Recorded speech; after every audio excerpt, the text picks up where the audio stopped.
Hello, my name is Starla Henderson with Runner House Quilts, and today I'm going to explain to you how to finish up our summer sampler. Now this is such a big, it's a little quilt, but it's really so big I can't get it all in my frame here. So I'm going to explain how to do this, but I'm going to do it on a little bit smaller scale.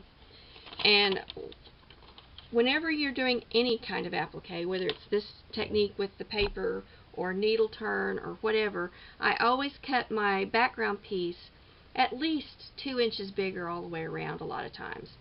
Now sometimes my fabric I may not have enough, so I'll fudge and I'll just do an inch or so bigger all the way around. But you want extra fabric so that as you sew these in, they take up, they draw in a little bit, and so this becomes not square. And it won't be the same measurement after you finish doing your applique as it is before. And the more stitching you do on it, especially if you do a lot of embroidery and that kind of thing, the more it's going to draw in. So somewhere along the line you got to square it back up. This is an odd size. Your background, after you get it all done, you're going to want to cut it to 14 inches by 22. So it's going to be 22 inches tall by 14 inches wide. And the way I do that, I've shown you other ways. I'm going to show you another way to do it today. Because this is an odd size, you're not going to find a ruler probably that's a 14 by 22. So what I have gotten to where I do is I will take a piece of freezer paper. Now this one's small so that I can actually move it around and you see. I take a piece of freezer paper and cut it to whatever the dimension is that I'm squaring it down to, that I'm cutting it down to. In this case, I cut a piece of freezer paper at 14 by 22 inches. Then I take that piece of freezer paper and I've ironed my back, which you're going to do anyway with this technique because you've got to iron all this dry. This is all pressed. It's nice and smooth. And I will take that piece of freezer paper and I move it around until I've got it where I want it on my piece. And and for this, it's kind of a visual thing. It's what works for you. But you're going to want space around all of your appliques on the edge. Like here's this edge. Let me move that in to the frame. There's several inches there between the flower and the border. I've got probably about a ½ an inch at the bottom here where my vase is. And you're going to move this around, move your paper around on your piece until you've got it, and you can see through it. You can kind of tell. If you may want to look at it first and say, okay, I want 2 inches here, and I want approximately an inch up here or down here, and make just little marks with your fabric pencil on there, and then kind of square it up until you get it straight. Once you've got it the way you want it, I press it on top.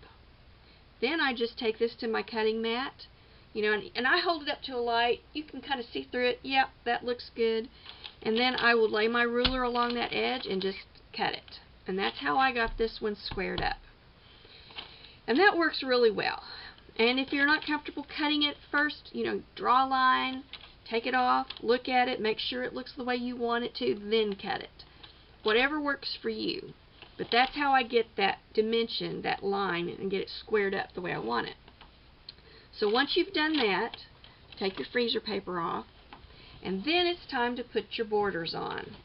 And borders, many times, are what makes your quilt. It just frames it all in, and sometimes, especially if you've got a lot of different colors inside, in the center of your quilt, if you've got something in your border that's got some of those colors in it, maybe not a lot, it just kind of brings it all together. It makes your eye travel over that quilt, the whole thing, the way you want it to. So I cut these borders at 3½ inches, and you can cut them bigger, you can cut them smaller, but I cut mine at 3½ for the width. That's how thick they're going to be.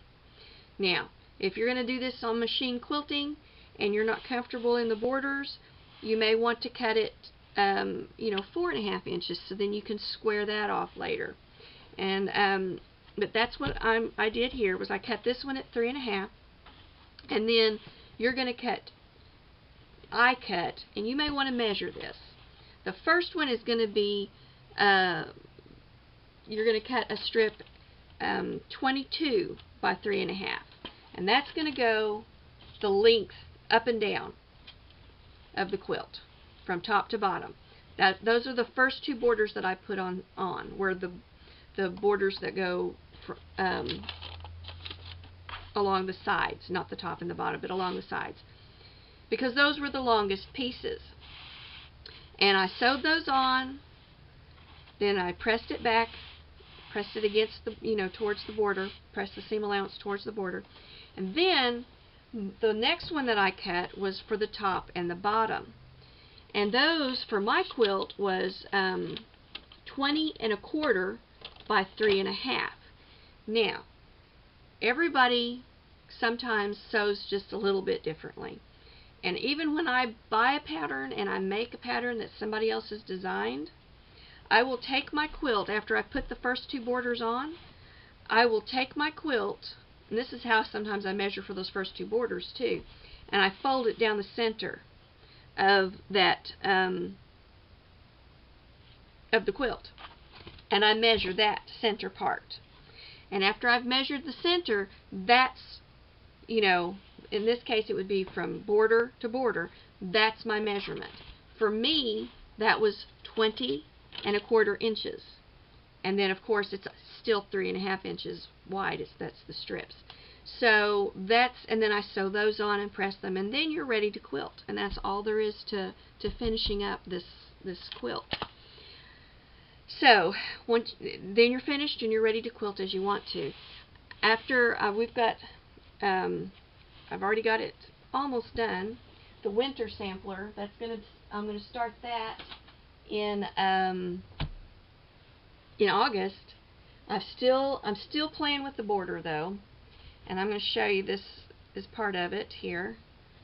I'm going to pick up my camera and pan it over the quilt so you can see.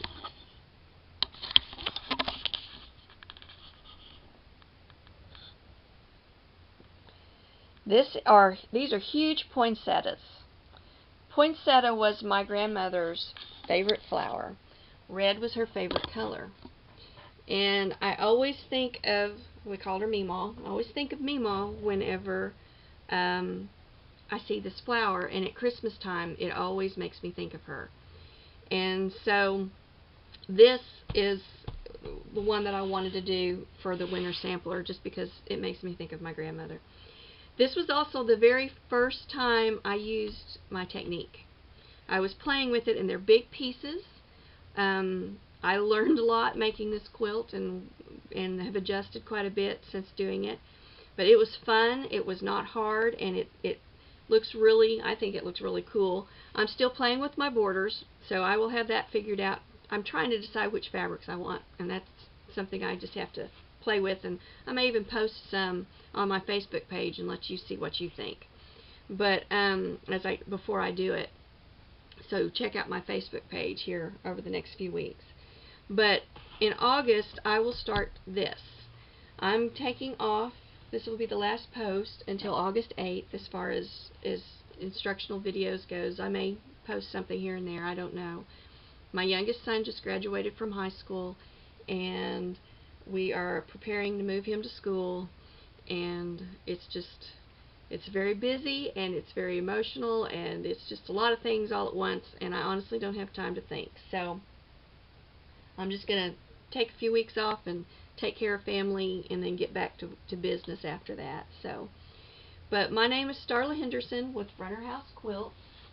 We have been working on our summer sampler, and this is the last step in making this sampler. I hope you've enjoyed it. I hope it's been a good technique for you. It's been fun for me. I'm working on a block of the month that I'm hoping to do next year using this technique. But you can also do it needle turn if you want. It's up to you. So this has been fun. I hope you've liked it. Every time I look at it, it's becoming one of my favorite quilts that I've done. So I hope you'll like it too. Thank you for joining me.